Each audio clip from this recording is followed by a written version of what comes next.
দেশ বিদেশের বাছাই করা খবর নিয়ে সর্বদাই সত্য সন্ধানী ই নিউজ ভারত। নমস্কার, ই নিউজ ভারতে আপনাদের সকলকে স্বাগত। শুরু করছি ওয়েদার আপডেট। আজ কলকাতা সহ ২৪ পরগনায় সকাল থেকেই সূর্যের তাপ অনুভূত হবে, তার সঙ্গে বাতাসে আর্দ্রতার পরিমাণও তুলনামূলকভাবে বেশি থাকবে।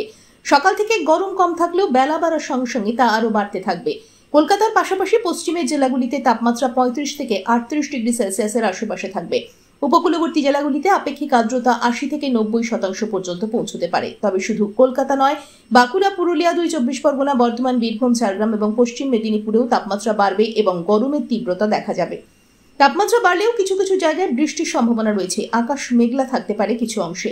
উত্তরবঙ্গে দার্জিলিং, কালিম্পং, শিলিগুড়ি, জলপাইগুড়ি সহ গরমের তীব্রতা এবং তাপমাত্রা যথেষ্ট বৃদ্ধি পাবে, যা বিগত দিনগুলির তুলনায় ৩ থেকে ৪ ডিগ্রি বেশি হবে। আজ কলকাতায় আংশিক মেঘলা আকাশ।